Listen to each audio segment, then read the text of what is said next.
All right, good evening. Welcome back, Realty Pros. We are excited for another Thursday evening training. You guys are going to help me out with something. Our Thursday evening trainings, they are wonderful, but we need a name. So you know how we have our Thursday afternoon Porterhouse Realty Talks? What do you guys want your Thursday evening training to be called? Because that in and of itself doesn't sound as enticing. I can think of a couple names. Can anybody tell me what they can think of for Thursday evening agent training?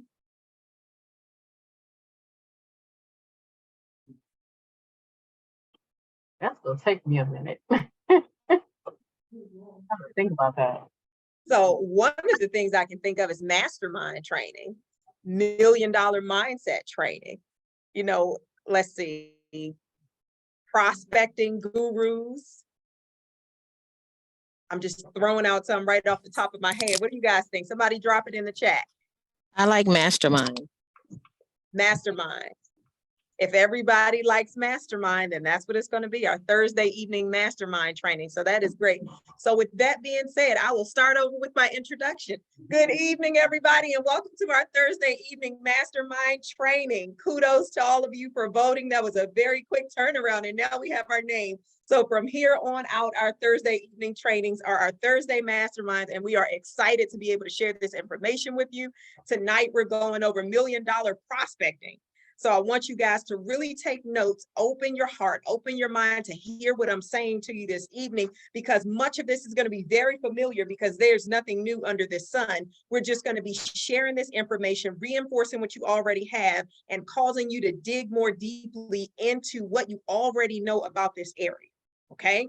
One of the things that I'll say is knowledge without action it really equals a zero because you don't get anything from it. So even if you hear something that you've already heard before, let's go deeper and let's go deeper together, okay?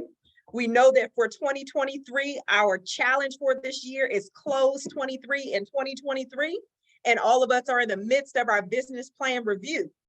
Why is that important to the training this evening? I'm glad you asked. Because there's a page in your business plan where it talks about making it easy and breaking down the numbers.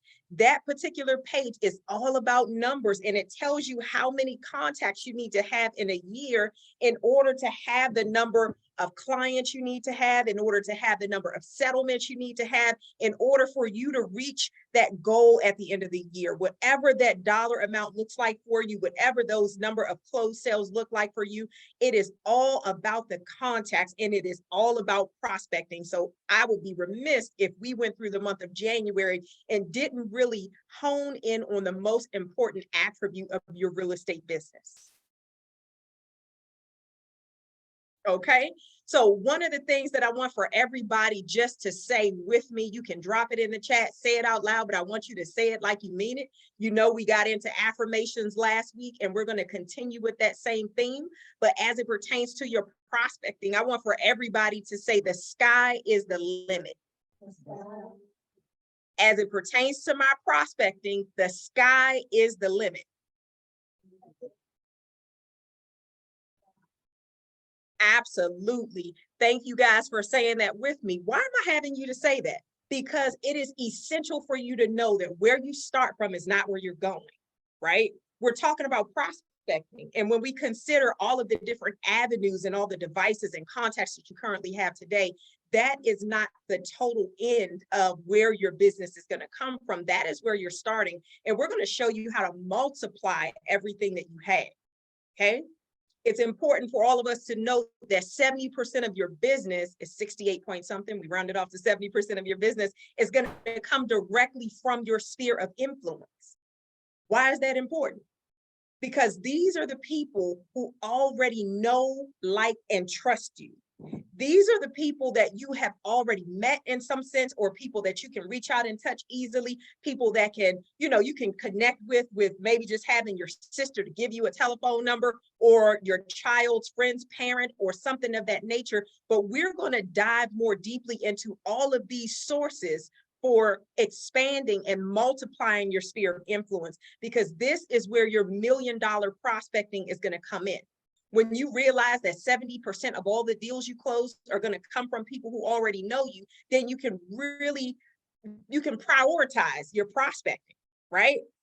It's essential for us to do the things that we do to market to people that we don't know, but it's even more essential, twice as essential, for us to do a dynamic job at marketing to the people that are already within our reach. So let's talk a little bit more about that. I want to hear you guys say, I'm going to have you to say it at a number of different points in the training tonight. The sky is the limit. So when it comes to your prospecting, what do we say? Yes, it is. So take account of where you are today. I want for you guys, take your phone off mute, drop it in the chat, come up to the mic if you want to, but I want to hear, how many contacts do you have today? So if you had to go through your phone, and I know on iPhone, it allows you to take a look at the number of contacts you have, and you can say just right offhand how many contacts you have. You're going to say how many contacts you have on your social media. What platforms do you use? How about in your constant contact? What about Boomtown? What about your Google accounts, right? These are a number of very heavy hitters in terms of contact information that you've been gathering from people over the year, and you don't have to go to all of them right now, but I do want everybody to go to your cell phone and look at your contacts and see how many contacts you have. And with the number of contacts that you have in your cell phone, drop it in the chat, because this is the accountability point. This is your baseline, so that we're starting from today. So when we show you how to multiply this number, you have a true baseline for where you started, and you can measure your progress moving forward. Okay? That being said, social media platforms. Which social media platforms do you guys have? And how many contacts would you estimate that you have on your social media platforms? Want to ask somebody, take yourself off mute and let me know how many contacts you have. Somebody let me know on your phone, and somebody let me know on your social media. All right, I see the chat. Clement says 126. Paula says 275. Come on, keep dropping them in the chat. Clement, is that for your cell phone or on social media? And the same question for you, Paula. That's cell phone, yeah. Got it. And how about you, Paula? That's my phone as well. All right, so as everybody else is dropping their numbers in there, you know where you're starting from today, right? So in your business plan, there's a section that asks how many contacts you have and how many you aspire to gain in 2023. This is where you begin. I am echoing, forgive me. All right, that's a lot better. So this is where you begin. You're going to put those contacts in there so that as we continue to move forward with this exercise, it'll help you to really target people that you don't have telephone numbers, email addresses, birthdays for, because I can almost guarantee that for all of us, none of us have all the contact information for every single person that we know. So from that perspective, that is what we call the lowest hanging fruit. So what we're going to do over this next 30 days, you'll see as we get into the slides that will follow. But for now, I'm not going to get ahead of myself, but I really want you guys to really open up to this, and you can write it down. We will post this video, but you're looking in your cell phone, your social media, your constant contact, your Boomtown, and your Google contacts. So one of the things that Google does for you across your platforms, Google keeps track of all of your Google contacts, so that if you ever needed to download them into an, what is it, CSV file or a spreadsheet or whatever type of information transfer file you needed to use. And I'm not an expert when it comes to technology, so that's what I recall. If somebody has more insight, please share with the group. But with Google, they definitely keep track of those contacts to allow you to be able to transfer them to different platforms so that you can upload them and you can keep those contacts no matter if you transfer device after device.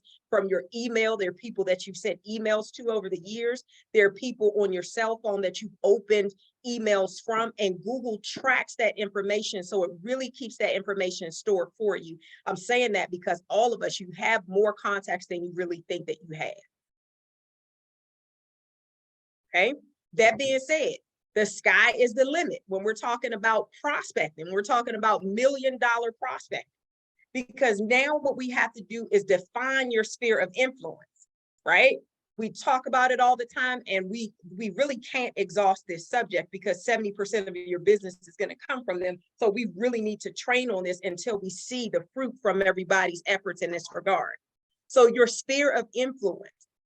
Somebody take yourself off mute and read to me that first piece, your sphere of influence. Let me know who is included in that.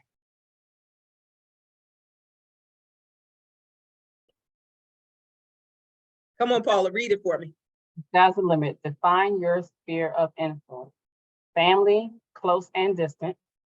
Friends, acquaintances, colleagues, church, neighbors, children's friends, parents, children's school teachers. Thank you, Paula. Who have we not added in this list?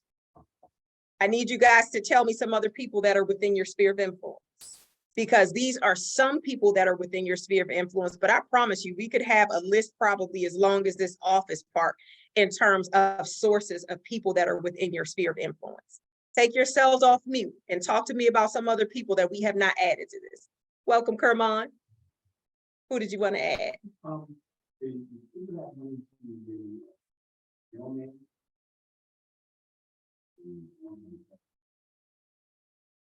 Uh-huh. Herman said his mailman, his refuse workers, and the people in his dentist office. And they all have jobs. Turn the volume down. No worries. So from that perspective, his mailman, can anybody expound on that? Because that's somebody in the service industry. Who else do you see or have you seen? Because if you meet them once, then you have an opportunity. Whether you meet them online or you meet them in person, you have an opportunity to include them in your sphere of influence. So who else do you come in contact with? I'll have somebody to read this next slide. Hey, Jasmine. Hello, Clement. Yeah, I want to tell you, this is the way I actually add my contacts. So you know that I'm a certified appraiser. So I get into so many different homes virtually every week. At least I would say 7 to 10 different homes I visit every week. If you think about wife and husband or anybody I meet there, or maybe sometimes some tenants, I meet a lot of people, okay? And then sometimes I have to go through some management companies. They go like, oh, we'll meet you there. Homeowner is not going to be there, you know, something like that. So what I normally do is this. So this is actually my, I have gotten one referral from this particular group of people that I'm actually concentrating on. And I am pretty sure the list is going to go, much bigger. Because as I go through the entire inspection, and I actually made my amazing rapport with them prior going in there, because I normally ask them a lot of questions, what kind of stuff they have done to their properties. Anytime you ask somebody, hey, what did you do in the past 5 to 7 years in terms of upgrades, renovations, and such? They will tell you, oh, my wife, she did kitchen renovations. I did my basement. List goes on and on and on.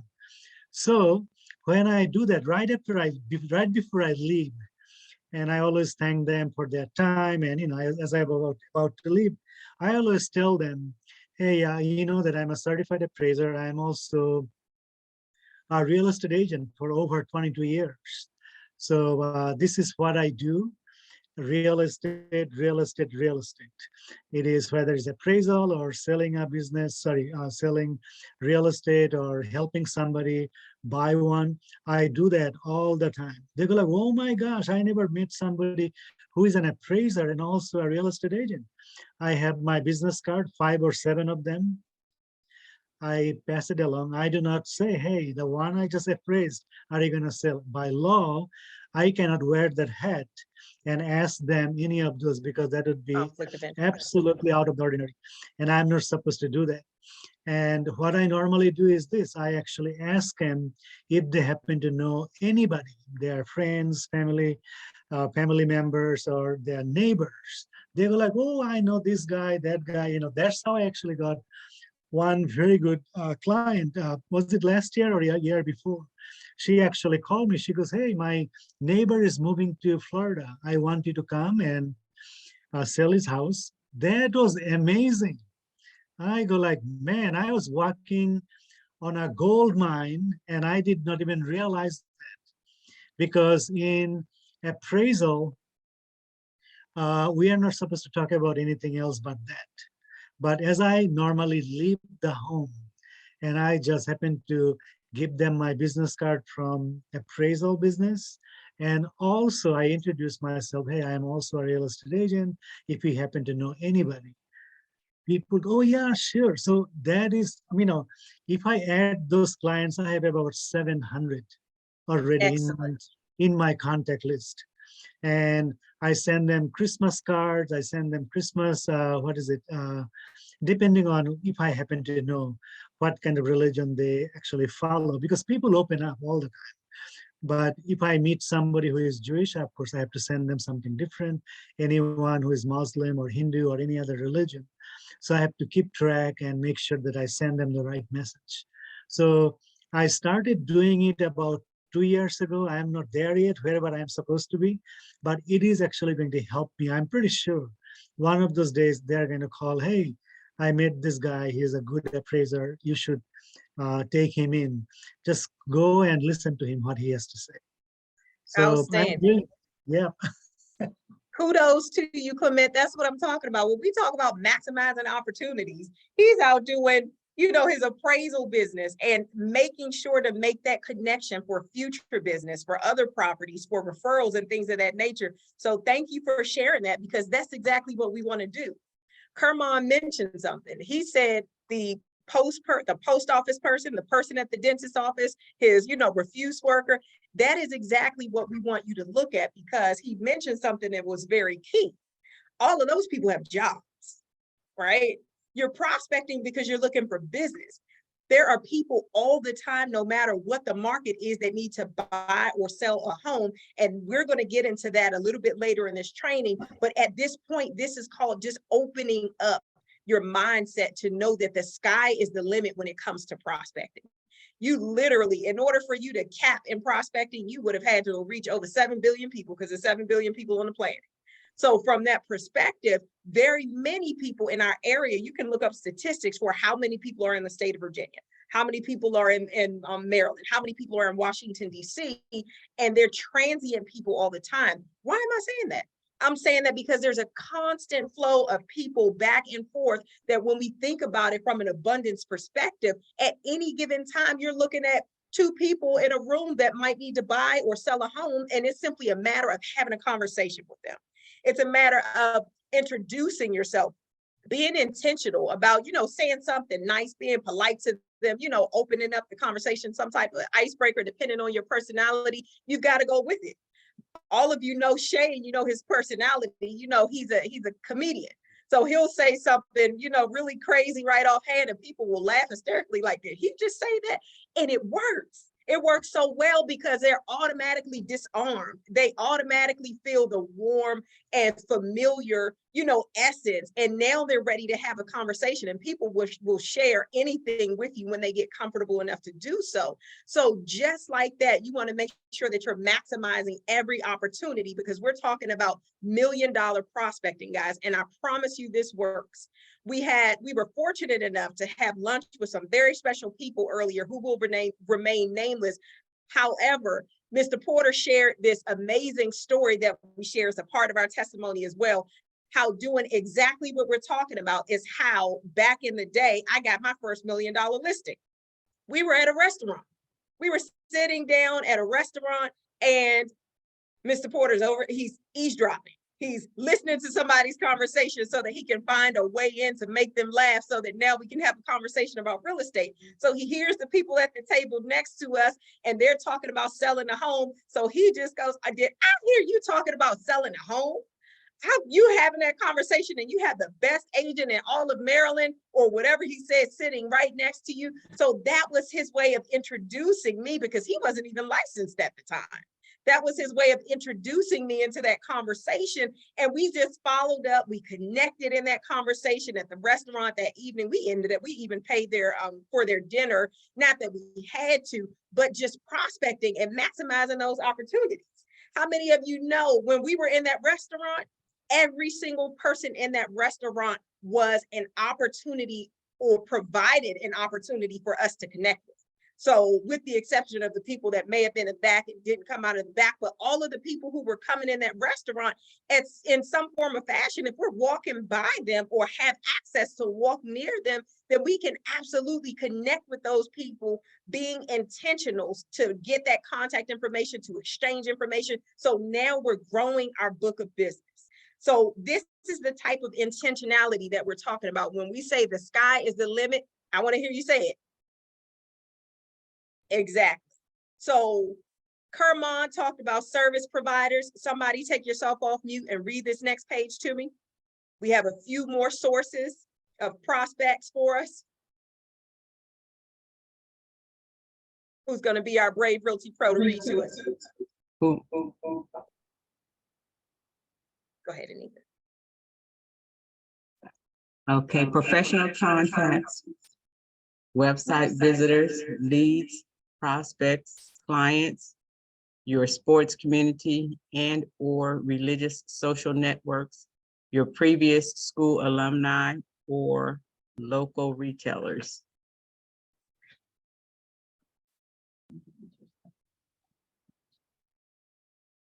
Let's talk about this a little bit.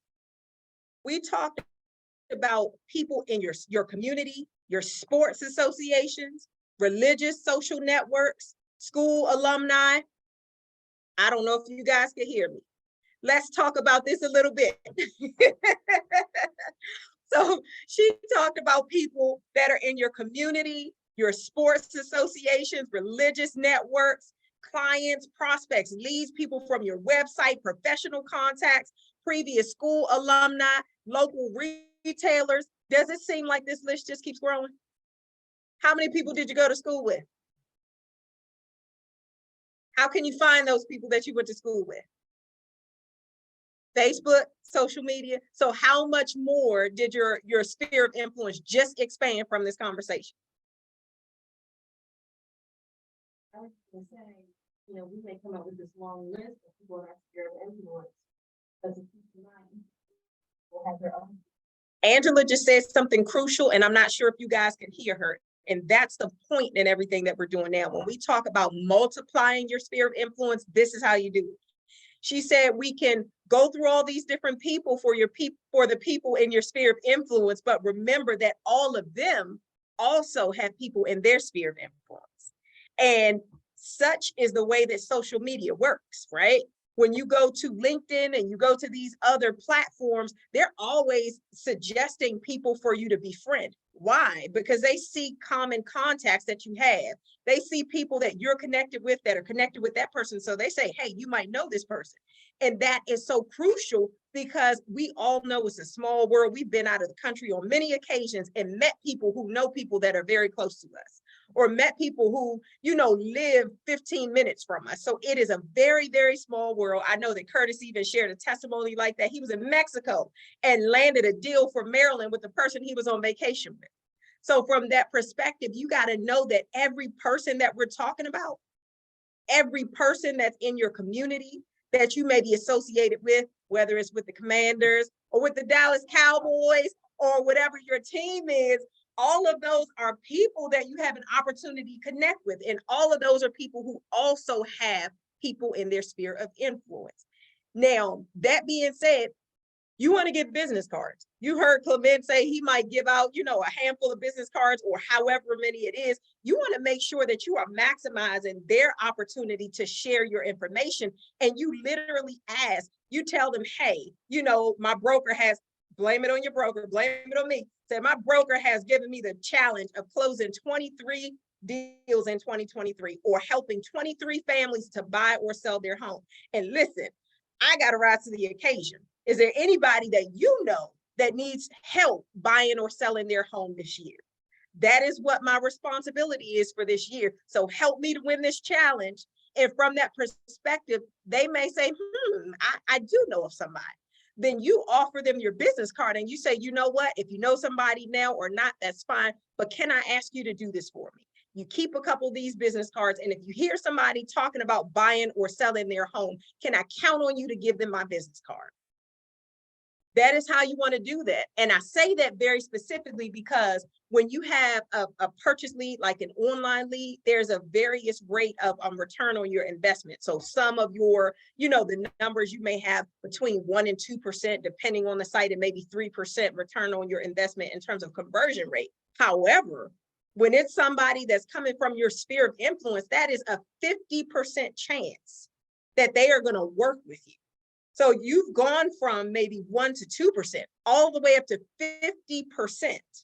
When I will say that again, if somebody refers you to a person within their sphere of influence, that person is 50% likely to work with you, opposed to an online lead or some other lead source that you purchase that may be much lower in terms of the return on that investment. So does it make sense? Can anybody see why we're talking about the gold mine that's beneath our feet in terms of your sphere of influence? Take yourselves off mute. Let me know what you're thinking. I see we have a couple people. There you go, Darlene. She's thinking. She's thinking. She said fraternities and sororities do just like Darlene is doing. Anything that you don't see up on this screen, drop it in the chat.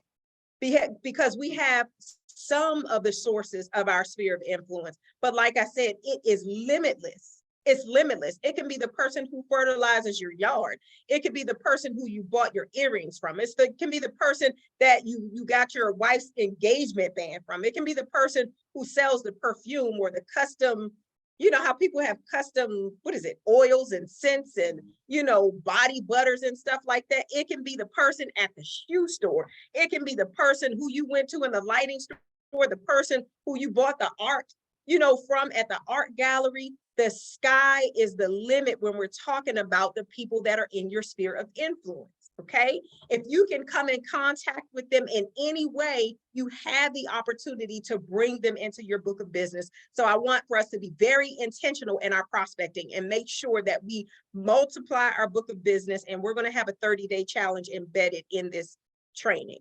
I see we have somebody putting a name in the chat. There you go. Oh, definitely. Who put that in there? I don't see a name. Is that you? There you go, Ronald. Ronald, you're on the line. So we're going to talk about the opportunities that you have that are dynamic in and of themselves. Ronald is a Metropolitan Police officer. You have the whole department, Ronald. They will already do business with you because you're a part of that family as well. So from that perspective, just capitalize on all of the different resources that you're connected with. That's why I'm happy to hear Darlene, she put in there fraternities and sororities. Well, what if you're not in a fraternity or sorority? You know a friend that is, and you know all the people that they have a direct connection to. So you ask them to refer you business. You ask them to help you help the people that they know and love.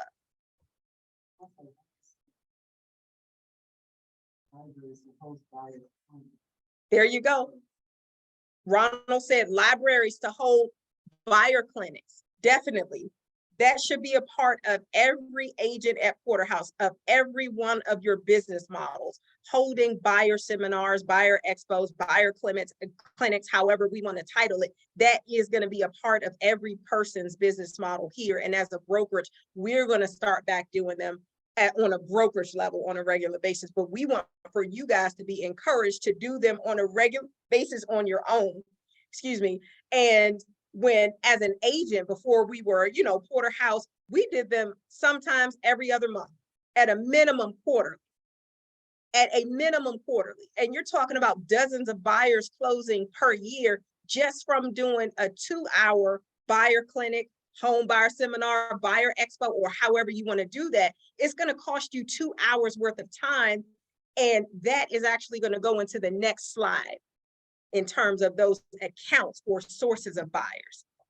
Is there anybody that has a thought or wants to add anything more when we talk about local retailers, previous school alumni? Kermon, you have something for us? Uh-huh. one of the things he did was he pulled out his camera, he took a picture of the van with this guy who's he does construction or whatever, he's and on his van, all the different things and everything. So I'm thinking that he's doing that because he owns investment property. Okay. He said, I know that these people, when they're doing their job, they're doing it for people who get their property ready to sell. He says, so you can tell them, hey, if you want to talk to me about, to get ready to kind of rehab this place, they're using you, my car. Were you guys able to hear Kermon? Because this is some vital information that he's sharing. No, I will reiterate, don't you worry about it. Kermon said that he was riding with Mr. Porter on one of the investment Fridays, and he noticed Mr. Porter taking picture of a side of someone's van.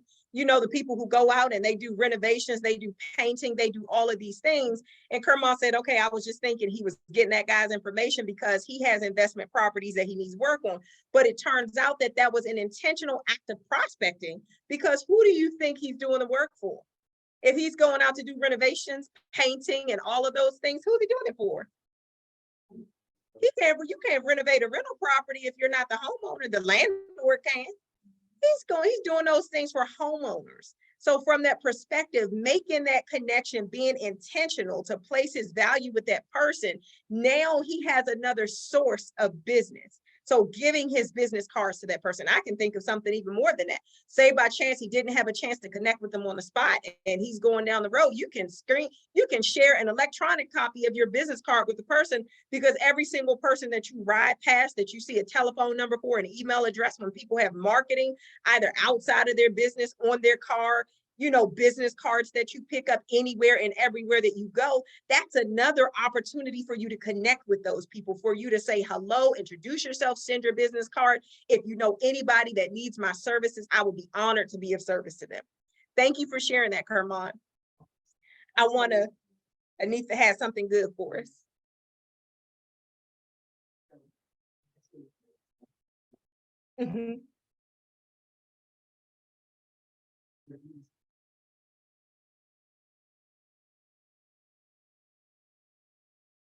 Airdrop.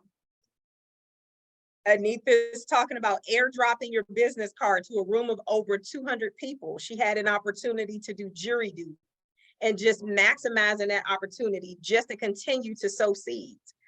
Excellent. Let's talk about something else, guys. Leads and prospects. I'm going to say that again, leads and prospects. One more time, leads and prospects. Why am I saying that? Because sometimes you get a lead and that person may not be serious. They may not be ready to move now. They may not call you back for a week, a month, a year. And sometimes if you're not strategic and intentional with your business, you can let that person go by the wayside. But you got to know that every seed in its time will grow and continue to prospect that person, continue to add them to your book of business. Reach out and have a conversation with them, even if they're not ready to buy or sell a home just yet, right? Even if it's somebody that you get from one of the leads that, you prospect yourself from your own marketing, from the brokerages, prospects, or whatever the case is, establish a rapport with them, make a connection, right? Start a friendship so that you're having conversations about kids, grandkids, vacation, retirement, or whatever that looks like, because now they're another potential lead source. They are another potential lead source.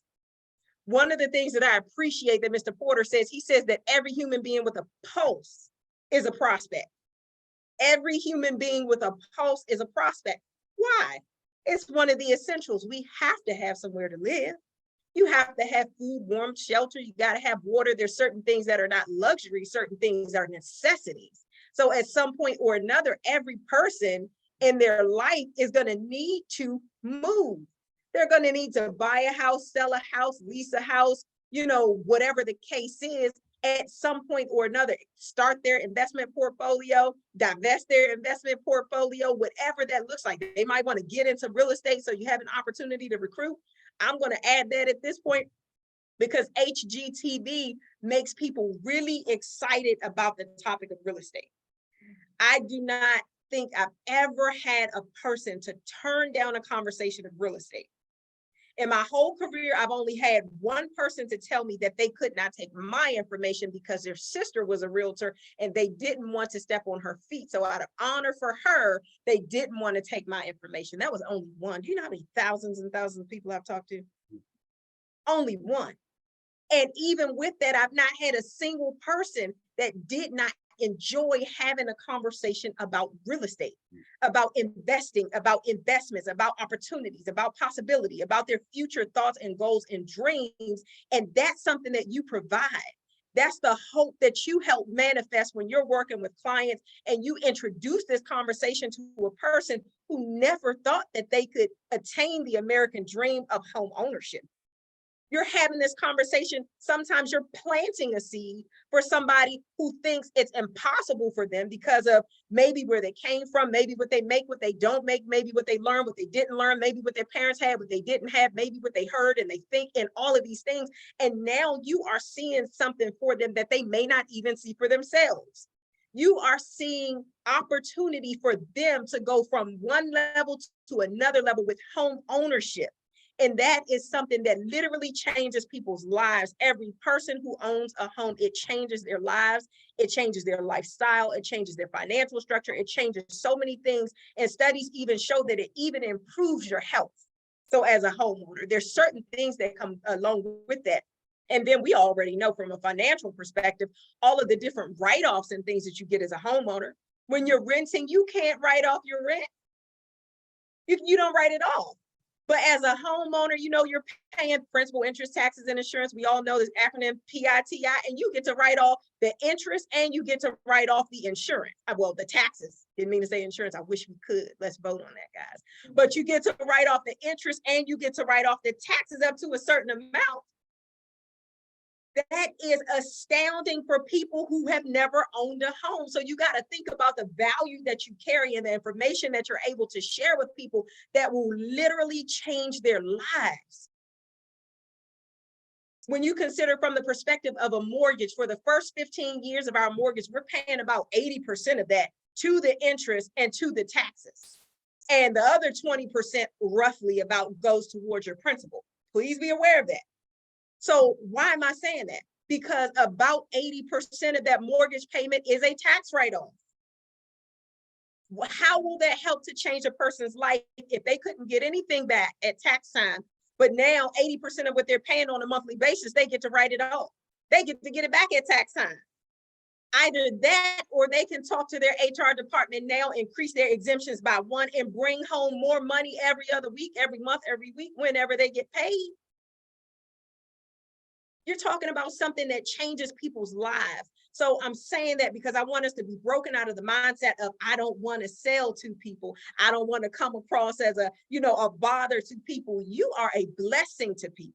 You carry something that they either have been dreaming about or didn't see themselves worthy of being able to dream about, but yet you are willing and able to make this a reality for them. So let your mindset be that the sky's the limit for you and your business, and for your clients, the sky's the limit. Opportunities are endless and all things are possible.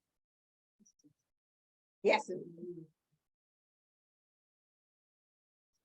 Mm-hmm. Mm-hmm.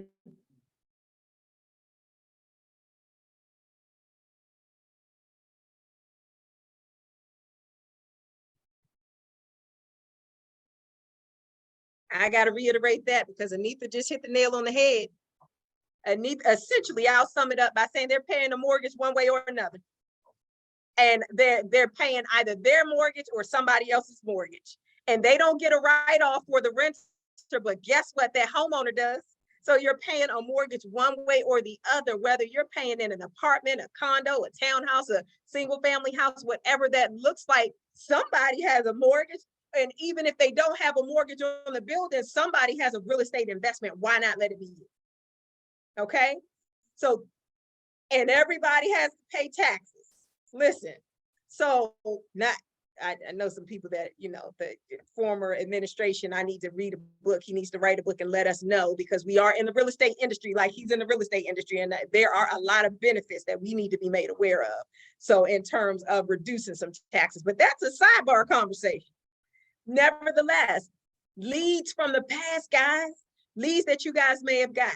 I promise you, do not despise humble beginnings. And when you are faithful over the little things, you will then be ruler over the much. So when it comes to leads that you have, they may have been people, maybe they're not looking at $1 million homes. Maybe they were looking for rentals. Maybe they're looking at a $150,000 property. But guess what? We have had those type of leads to multiply into 4, 5, and 6 deals consecutively, year after year. When you have that type of conversation with people, you invest in that person. It can be 20 minutes, 10 minutes worth of your time. You have this conversation with this person and you invest that type of energy into them. You plant that seed, or you help to water something that's already been planted, and you show them a path to home ownership. You will be surprised at how that person who knows that, you know what, I may not be the highest person on the totem pole. You know, Talitha could have just brushed me off for the $750,000 buyer, but I'm looking to purchase, you know, $250,000 home, and she invested the time to have a conversation with me. Angela could have passed me off for, you know, a multi-million-dollar listing, but I'm looking to rent a home for $3,500, and she was willing to have a conversation with me. Guys, we're talking about multiplying your sphere of influence, your contacts. We're talking about $1 million prospecting, and you can now make that person a source of referrals for you. I'm gonna say it again. Everybody that you invest that type of time in, you now have an opportunity to make that person a source of referral. Okay? Studies show that oftentimes people will not always remember what you say. You know, you have to say things a certain amount of times, you have to show it to them, then you have to demonstrate and all those things. Nevertheless, people will always remember how you made them feel. Even without words, they will always remember how you made them feel. So be intentional about making a positive impression on people. Be intentional about doing something polite, doing something kind, showing them value, showing them that you esteem them, showing that you believe that they are worthy to attain a dream that maybe they thought was impossible. So build that foundation where you're encouraging people, and you're making deposits on the inside of people that are really going to bless their lives, and it's really going to take them to another level. And you got to do so liberally. Do it liberally, and they will remember, because like we talk about seed time and harvest, your seed is a whole lot more than your business card. Your seed is your word. Your seed is the time that you spend with people, the acts of kindness that you do. You doing home buyer seminars, you doing seller seminars, you doing these things faithfully, even if the people that are there don't give you business that day. You consistently go and you consistently do those things. And it's a promise that if you continue and you don't faint, you're going to reap. It's a promise that if you're diligent in your services, you're going to stand before kings. So you have to be diligent even when you don't see anything. Okay? Local retailers. Everybody goes to the store, maybe your maybe your shoe store, it may be a clothes store, maybe a department store, it may be a mall. In a mall, you have so many different stores. We can talk for days about stores, but I'm not going to spend that much time on there because you all get the point. Okay? So in terms of businesses that you frequent, what are we doing? We're continuing to expand your thinking about sources of business for you. What do we say when we're talking about $1 million prospecting? The sky is the limit. The sky is the limit. Continue to expand our mindsets in this regard. Businesses that we frequent, barbershops. Somebody read this list for us.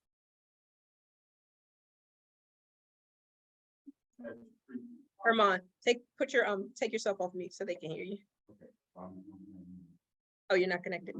Angela is. Come on, Herman's gonna just read it. Just talk to them. All right, barbershops, hair salons, nail shops, coffee shops, grocery stores, gas stations, etc. Add some more to that. Well, I just did the thing at the grocery store. Fast food places, because I do a lot of those. The dentist, like I said earlier.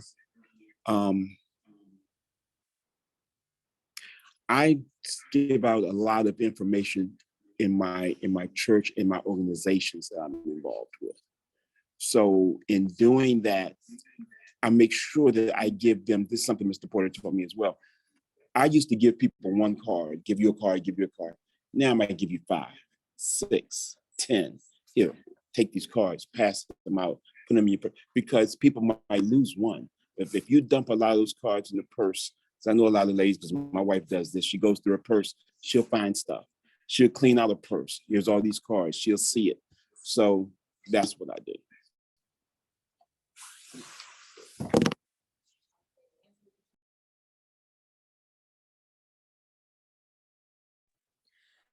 I can add not just places I frequent, but like Starbucks is one. When I go there, I usually see the same person. Also, if you don't go into the drive-through and actually go into the store, you get to stand around and talk to everyone else waiting for their drinks as well. And just, huh?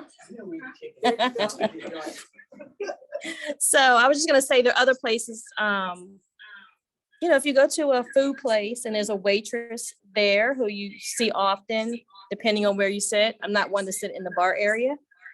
But, if you do it maybe at lunchtime, you'll be exposed to a lot more opportunities to have the conversation with that waitress so that others can overhear it and then give you an opportunity to spark a conversation with them.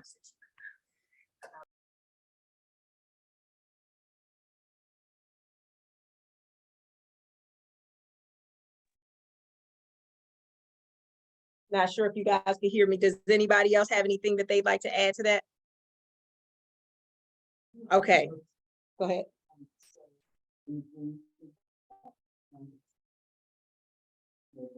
Mhm. Anita said play groups, people who have younger children, play groups. So this is very intentional, right? Because you have to go to the grocery store, or even if you Instacart the person who drops off your food, you have to go to, the nail salon at some point, or even if you do your own nails, you got to go to the store to get the product. So there are always opportunities. But I want to take this, a step further and say, let's even be intentional when we're talking about looking for buyers and we're talking about looking for sellers. How about we even further hone in our prospecting and make it targeted?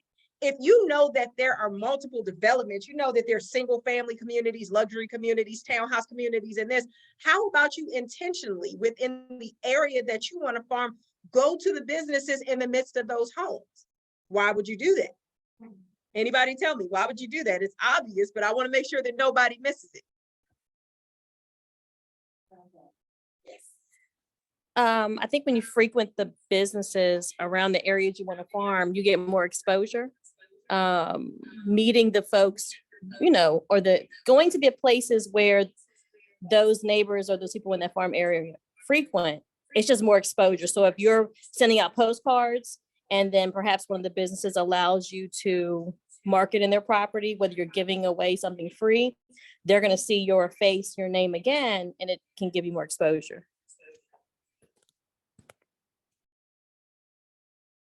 That is an excellent pointer. It definitely gives you more exposure. People need to know you, right? We're talking about people that know, like, and trust you. So if you're farming in the area, let them see your face, right? There's more. Kermon, what do you think? When people follow the new development, Mhm. and that, because they see it all the time, whether they believe they can do it or not, you mentioned about letting people know that that was their dream, but they don't. Mhm. So when you are in the area where they see it all the time, you start telling people, this is just one. Come on. What I was saying is that you can just let people know, say, you see the new developments that's going up right here? Have you ever thought about, what do you think about those? And they say, oh, they're beautiful. Have you ever thought about living there? Oh, no, I can't live there. I can't afford. Maybe you can. If you're paying rent right now, you're probably paying a mortgage right now. And then we go back to, everybody's paying the mortgage, you're just not paying for yours. So, but the fact that the community is right in their face, they're seeing it every day. So it's, and people always dream about that. Oh, because we do it. Oh, they just put those places up there. Aren't they beautiful? Some people go past and say, I didn't even know those places were there. So you're letting people know and you're keeping people aware of what's in the area, but you're also letting them know that it's a possibility for them. It's not just for other people that you see drive past, they could actually do that as well. And all they're doing is waiting for somebody to come by and show them, how can I make this dream a reality?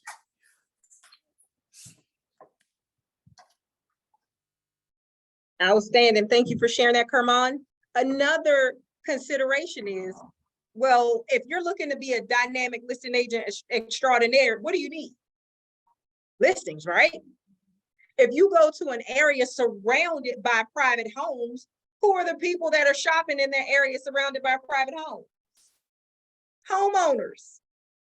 So now it takes the guesswork out of how do I find, where do I go, how will I know? Because now you've just multiplied your opportunity to run into people that are actually already homeowners by intentionally going to places that are servicing these groups. So you see, like Kermon said, new developments pop up all the time. And most of the time when you see a new development, you're going to see some type of shopping associated with that.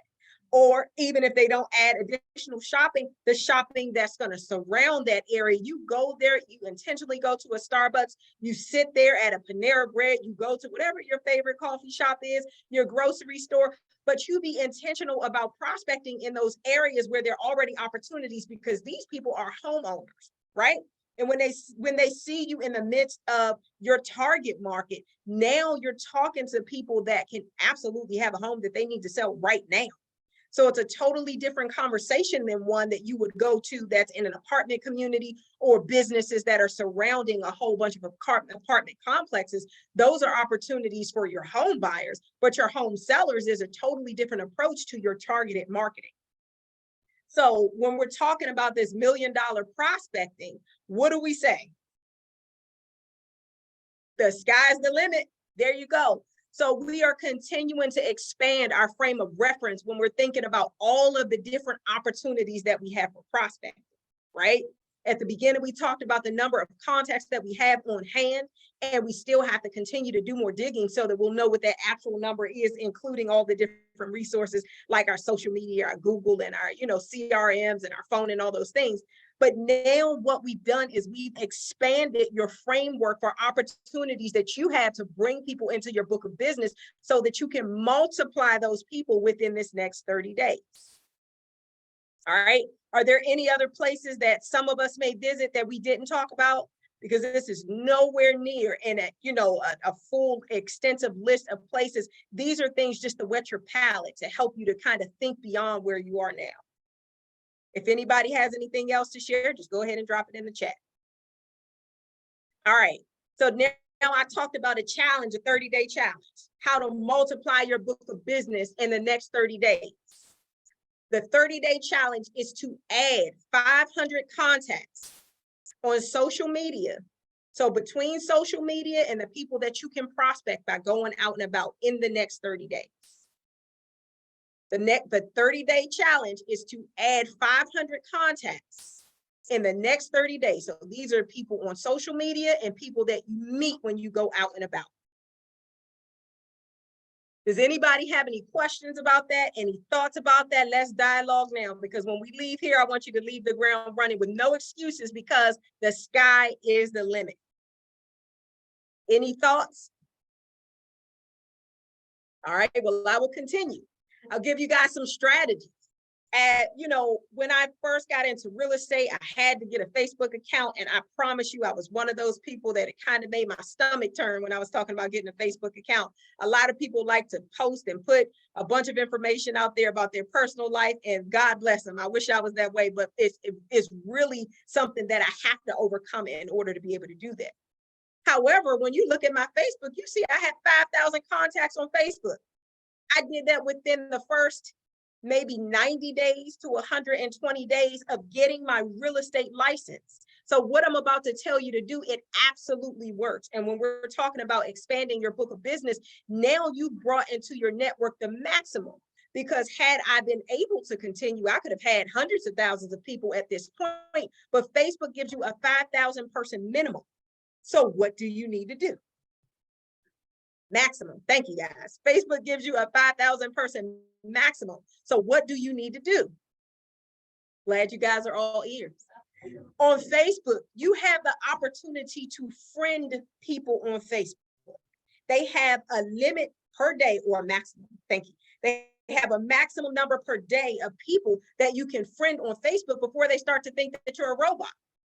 But there's up to that maximum that you can friend. I don't know if it's 50. Somebody will have to go and check to see what the guidelines are so that we know as a group how many people you can friend per day on Facebook. But we're going to go a little bit deeper than that, because we talked about prospecting in an intentional manner when you go into a community that's surrounding houses so that you know that most of the people over there are going to be homeowners.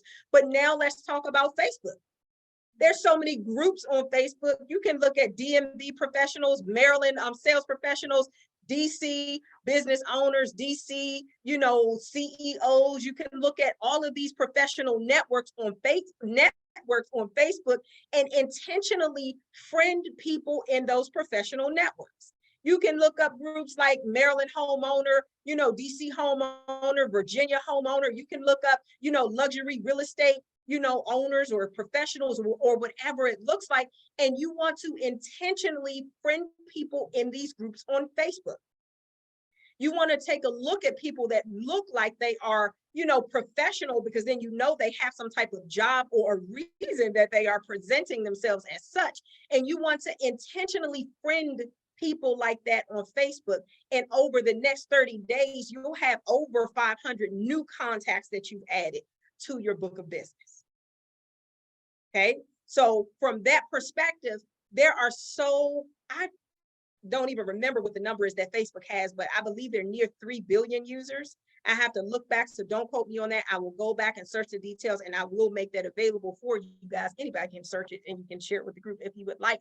The purpose of that is you probably won't get to the point where you've gotten to billions of contacts, because they will only allow you 5,000. So that means that there's no reason to feel like, you've reached everybody that you can possibly reach.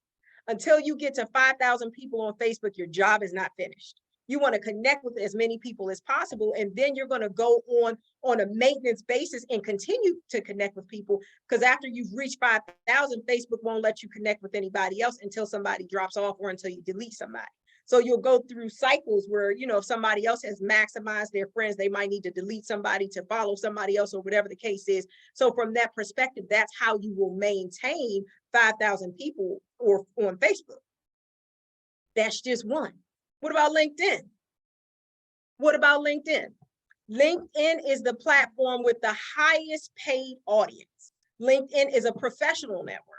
I remember back in my pharmaceutical sales days, LinkedIn was only for professional, and it was mainly people that were in the sales industry back in the day when we were on LinkedIn. And then just like Facebook, it expanded, it multiplied, it opened up, and now any professional could get a LinkedIn. But it used to be somewhat of a niche market on LinkedIn. Why am I saying that? Those people have jobs.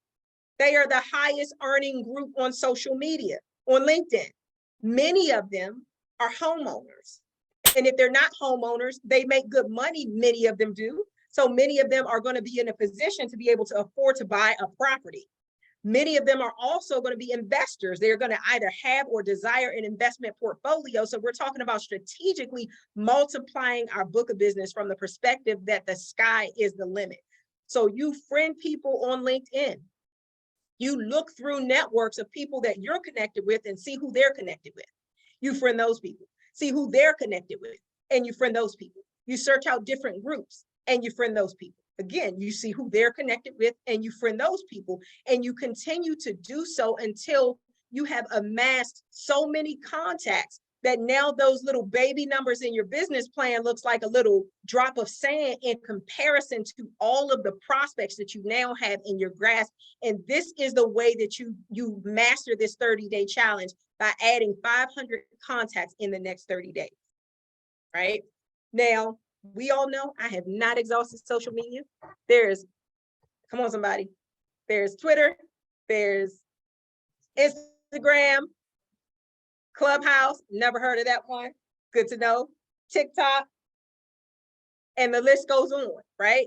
In terms of social media platforms. So intentionally, if nothing else, LinkedIn, Facebook, Instagram, and then Twitter. TikTok is the new sensation. So those 5, you definitely want to be prospecting on there. And that is how you will multiply the people in your sphere of influence. So now when you send out information related to your real estate business, now you have more than, maybe 300, 500, 450, however many people that you have seen it. Now you have this big audience that if you added $10 to boost your post, now it's going to go in front of this whole audience of people. Why am I saying that? The business plan that we have that talks about breaking down the numbers, it tells you that for every 12 contacts, you're going to get 1 lead.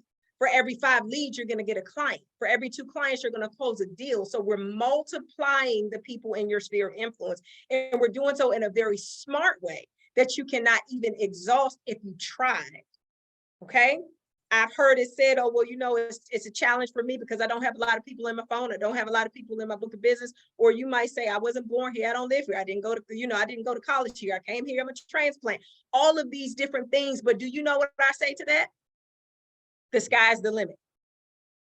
All things are possible if you believe, and there are no excuses to this, because my 8-year-old niece knows how to do so much on social media. She'll run circles around me, but if she knows how to add and to do these things, that we got to take her device, because we're like, no, excuse me, ma'am, you are not supposed to be adding people. We need to screen this.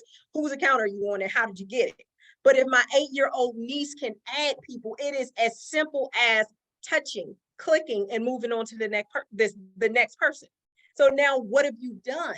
You have put yourself in front of a more prominent audience. You've multiplied the people that you have access to. And I will continue this in a later training, but we will talk about how now you add those people's information to your book of business. I won't go too far into that this evening, because then it will totally take us off topic and have some more great stuff that we need to get into. Does anybody have any thoughts right there? Because this is your challenge. Screenshot this page, put it in your phone, whatever you need to do, write it down, whatever, because this is the challenge for the next 30 days. And let me screenshot everybody who is on this call and everybody who is in the office, so we know the people that are going to be accountable to this next 30-day challenge. Would you do that for me? Yes. I need to capture everybody that is on here so that we can follow up and make sure that everybody's doing what they're supposed to be doing. And guys, link up. You know that everything that we talk about has an accountability aspect to it, accountability partners, teams, and everything else. You guys always have the support of myself. You have the leadership team. You have all of your Porterhouse family. So people on the line, look at who's on the line with you. Tag them, call them, text them, WhatsApp them, do whatever it is you need to do to get the support. And if it's the motivation you need, give me a call. Okay? So from that perspective, Darlene said, let the hazing begin. So from that perspective, let's continue. All right. So now the next part of this training, let me see how much time I have. Okay, I'm doing good. I have 22 minutes. The next part of our training, we're talking about prospecting for people who need to move in any market. People who need to move in any market. This is $1 million prospect. You don't have to worry about, do they need to move? Chances are people in this group will need to move at some point, and much sooner than usual. People who have growing families, they bought a house, it was just them and their husband. Now they got 5 kids in a 2-bedroom. They need to move, right? They could be in a 1-bedroom apartment. Now they have a baby on the way. They need to move, right? Growing families, they will always need more space. So they could even, they might be in a condo, they may be in a townhouse, but guess what? That family is growing. The parents have aspirations of providing a better life for their family. So now I want my children to have a backyard. I want them to have a community. I want them to be able to run around and play, right? In your buyer consultation, we talk about the quality of life. And a part of that buyer consultation is asking people and listening. Why is it do you want to buy a home? And you hear the reasons that they want to buy a home. All of it is about quality of life. Much of it surrounds some of these topics, but that just further opens up the conversation for you guys to have talking points. Okay? Death is something very unfortunate that we all have to deal with. When somebody passes away, oftentimes there's a property that needs to be sold if that person did have property, or, maybe the spouse has a, 1-person income and now they need to move somewhere else because maybe it was a 2-person income needed to sustain that mortgage. Those people need to move. Marriage, oftentimes people that get married, now what's the next step? They want to buy a house. They want to buy a property. They want to start wherever they can because they just got married. These are people who need to buy no matter what the market is like. Divorce. Divorce is one where people oftentimes will need to divest themselves of their real estate because maybe, you know how that goes in divorce. I don't even have to go down that path. But these are people who need to move no matter what the market's like. So don't you ever let somebody tell you that the real estate market is not on fire. It's all about your perspective, and it's all about knowing where to go for that business and prospecting with intentionality. Okay. Empty nesters. This is a fun group. They've lived in their house, they raised their kids, the kids have gone off to college, they got their own job and all that good stuff. Now they might be like, we don't need this 4-bedroom house anymore. Honey, or, whatever the case is, empty nesters are oftentimes a good source of real estate business because they may be looking, some of them might say, well, now we're going to get our dream house, or now we're going to move down to another size. But from that perspective, these are people to have the conversation with because they're going to need to buy or sell at a much higher rate than somebody that's not in one of these categories. Okay. Retirement. People who retire, they may need to buy and sell. And the people that I'm talking about who are homeowners, guess what? That's a double-sided transaction for you.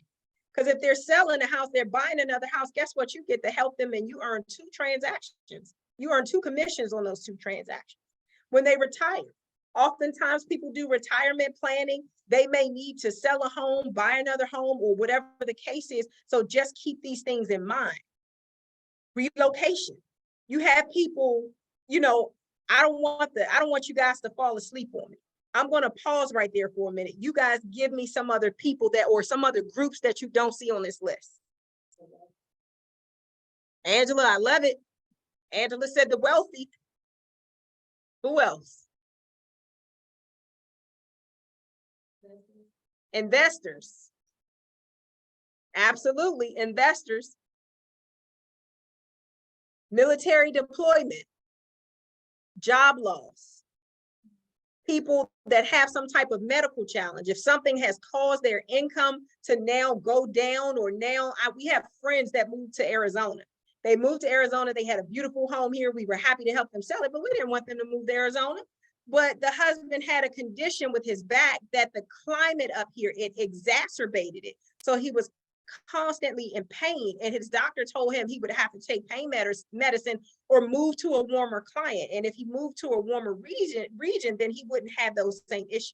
It was to the point where he could no longer walk up and down the steps because of the pain that he was having. So that was a medical issue that caused him to have to move. Now they're living in Arizona. They love it. We haven't seen them, but we still keep in touch with them. But they're enjoying it because a lot of his issues have cleared up just because of climate. Who would have thought? Scaling up.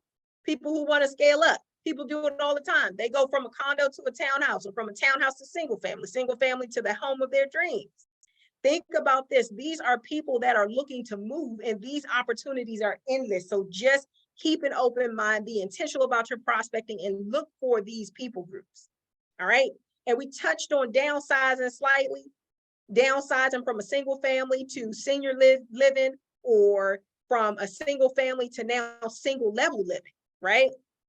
There's a lot of what we do that is targeted, guys. We have email lists that you can buy.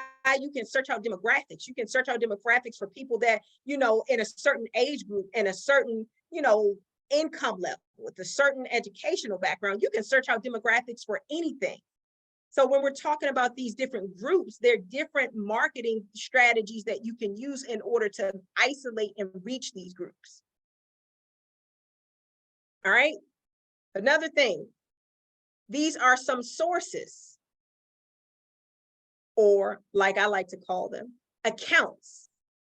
One of the things that you'll hear Shay talk about all the time, for me, I'm very passionate about it, have always been passionate about accounts-based selling. You might say, what are you talking about, accounts-based selling? We're not in the banking industry. Well, you still want to capitalize on accounts-based selling, because the purpose of this is to make and establish a connection with one person that will funnel business to you over and over and over again. You can go and talk to one person and do a transaction with one person, and that's great.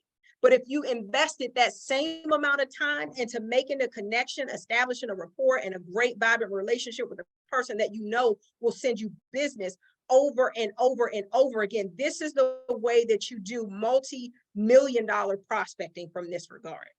This includes builders, right? There are builders all over. We saw so many builders and so many properties spring up over the pandemic. It was more building in this last 2.5, 3 years than it was since before the 2008 incidents. So builders always have homes that they need to sell, and they're going to be selling it with somebody. Why not let it be you? If you went to one builder, great. Unless you've gone to all of the builders in our region, then don't come back and say, I wasn't able to. And if you persist and you follow up, then you will absolutely get a contract, establish a relationship with them so that you can get repeat business. HR relocation managers. These are people who are constantly dealing with people that need to sell, that need to buy, that are moving into the company, getting hired, getting fired. People that are doing all these things that are going to need your services. Okay. Funeral homes. Unfortunately, it's not something that I like. I don't want to go to a funeral home, but one of our other Realty Pro colleagues, Erica, she was talking about it. She's a police officer too. And she said, Jasmine, you'd be surprised, but a great source of listings is funeral homes. She said, because you would be surprised at the number of people who pass away and don't have their affairs in order, and their family needs to sell, and they need to sell right away because they can't handle it. So from that perspective, making a connection at funeral homes, making a connection to be able to service their clients, because that's a time that none of us like to deal with. We all have to deal with whether we want to or not. So how beneficial can it be if you make it easier for the family who's dealing with something that's so hard already? Okay.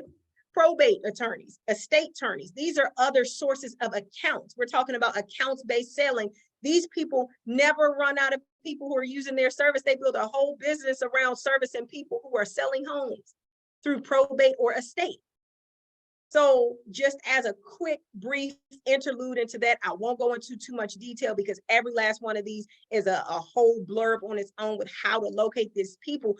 But you have Google, you can Google probate attorneys in the DMV, and you can go down every list and get every contact and send emails and go by and visit and take fruit and take a platter or some hors d'oeuvres, go and establish a rapport, bring marketing information, send them your marketing videos so that they see the value in what you add, because I guarantee you they are sending their clients to a real estate agent.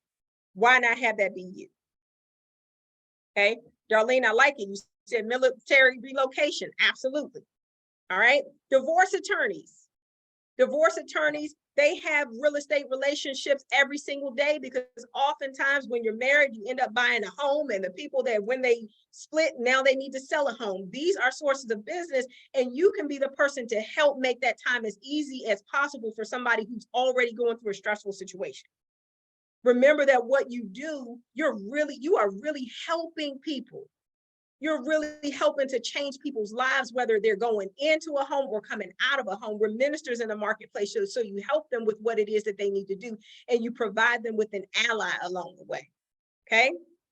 HOAs, the people on the HOA, they know who hasn't paid their HOA fee. They know who wants to sell, who needs to sell, and all those good things. They know when the community is about to begin, new developments. These people know this information. So your HOA and your condo association, these are other sources for accounts-based selling. Here's another one. Guess nobody would have guessed this one, right? Lenders. Who would have thought we were in real estate? Lenders, right? Lenders, they always have buyers. The buyers are coming to them to buy a home. Where do you think lenders are sending their business? Their buyers, they're sending them to real estate agents. Have you connected with multiple lenders so that you can have a relationship and you can, get real estate business from them and service their clients, show them the value that you add? That's another source for accounts-based selling. This one, you may not think about it in this way, but Home Depot and Lowe's. The people that are going to Home Depot and Lowe's to do their renovations and their project, the vast majority of them are homeowners. So establish a relationship with them. We used to have a relationship with a Home Depot that was over there in Largo. They changed management, we changed locations, and I would love for us to reestablish a new one. So that will be a charge for one of our porterhouse, leaders. But you can offer your services to Home Depot and Lowe's. And what we did previously is we had an agreement whereby our clients who went to settlement, they had it was like a a coupon where they got 10% off at the Home Depot and Lowe's. It was for our clients. So we partnered with them. They allow us to have marketing information, and they allow for our clients to benefit from their services. We did the same thing with the Regency Furniture when they were across the store. The Regency Furniture, our clients got white glove service at the Regency Furniture. So they got a specific discount off of their furniture. But partnering with these stores, people who are buying from furniture stores, they're buying for their house. And if you just establish those relationships in an intentional way. Bridal shops and groom shops.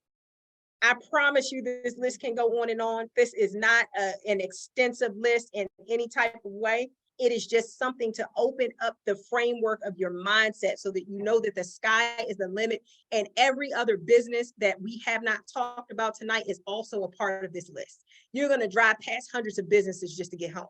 And if you ever stop there at any given moment, then you know that is also included in this list. All right. So multiplying your book of business, your 45-day challenge is to establish a relationship with one new key account. One. What were the key accounts that we talked about?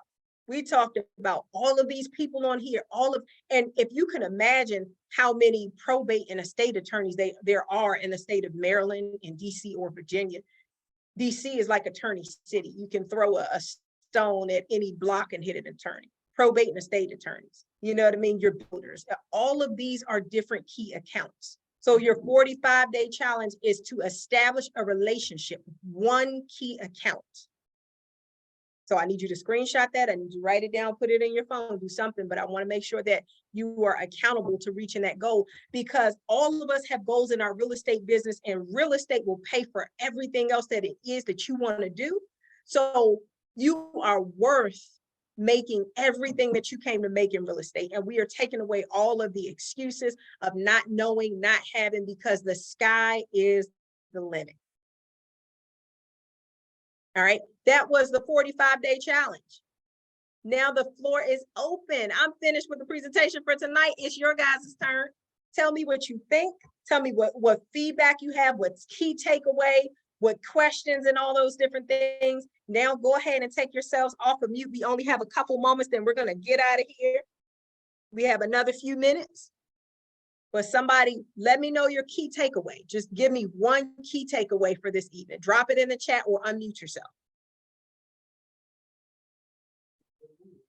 Anita said the sky is the limit. One key takeaway, Paula. So there's more opportunities to reach out to different people than I thought there was.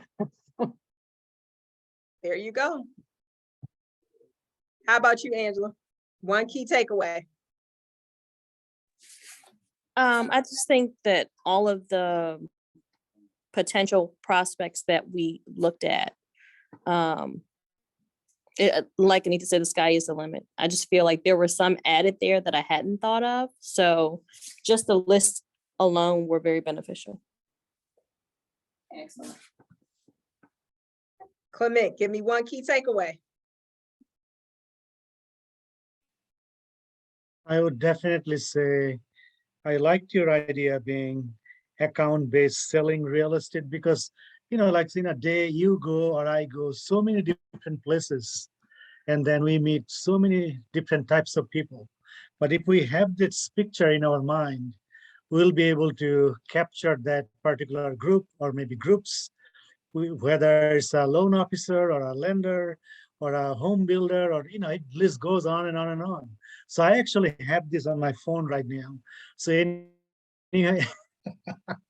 so anytime I go out, I need to go ahead and make it a habit, maybe practicing it a little bit more and have a conversation. Somehow I know that it is going to be kind of intentional.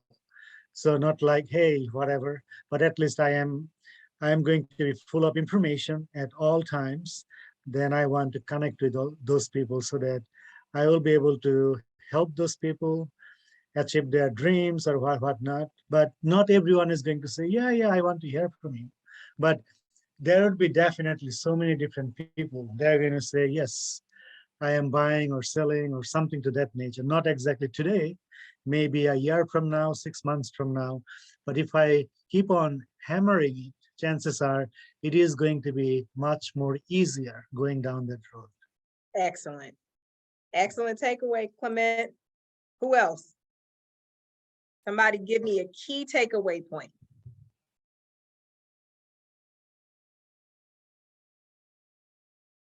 All right, Ronald, give me a key takeaway point.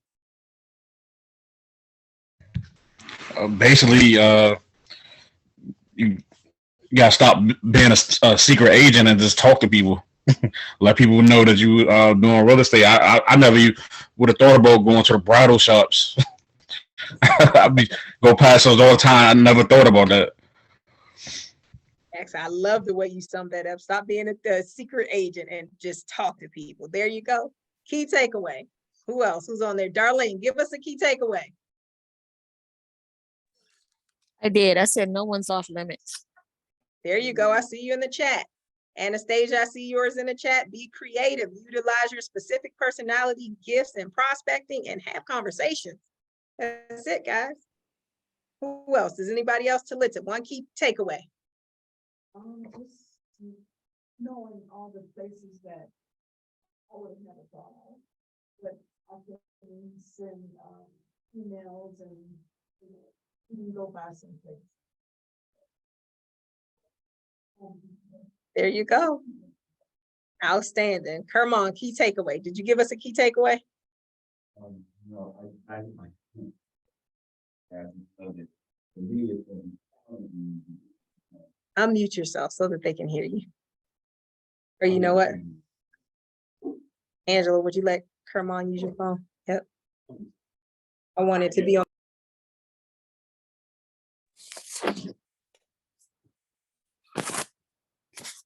I think one of the things that I know for myself, I have to really be focused on is to hit our the numbers that we've decided as far as what our goals are. And I think that the major thing for that is to be not only in focus, but be intentional every day, to be intentional on what you're going to do every single solitary day. Don't let the day slip past you and you really didn't get anything done. You know, you really have to plan your work and work your plan to be able to do for the next 30 days what we need to do, and in the next 45 days what we need to do. So I know for myself, I have to be intentional first thing going. So, but Angela's going to help me, so I'm going to be okay. Yeah. Angela, one key takeaway.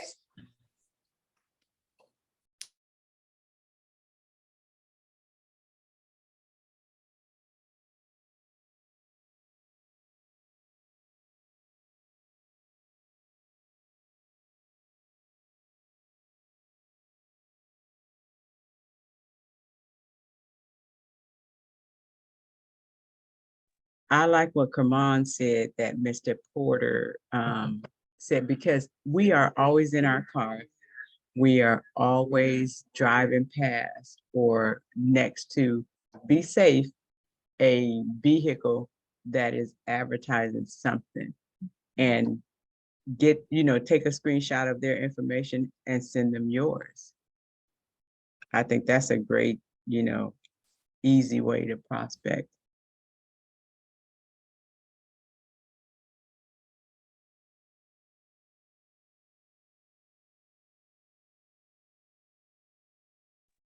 Outstanding. That was some great takeaways, guys. So, we have a 30-day challenge and a 45-day challenge. Yes, I'm going to put the 30-day challenge back up there.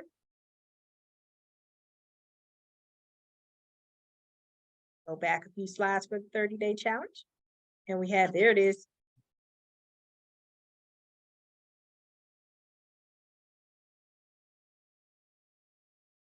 Add 500 contacts in the next 30 days. I put it in WhatsApp. Outstanding. Outstanding. So when you guys go out, you got to let people know, hey, I'm doing this 30-day challenge where I have to add 500 contacts in the next 30 days. Say my broker has me doing this. Can you please help me out? Okay. That's your 30-day challenge. in addition to the endless streams of, social media that we talked about. Let's be intentional. All right. We are stopping there tonight. It is 8:30 on the dot. We are ending our Thursday evening mastermind, guys. If you guys need anything, you give me a call, but we are finished for the evening. Thank you so much for carving out this time to get this information, because I promise you an essential part of your real estate business is investing not only money, but your time, your attention, your intentionality to get this information, because in order for us to progress and to go from one level to the next level, it's all about information and action. So you got to be intentional about getting the information and taking the action when we give that to you, okay? So we are done for the evening. I'm going to go ahead and end the recording right here. Anita, you can end the recording.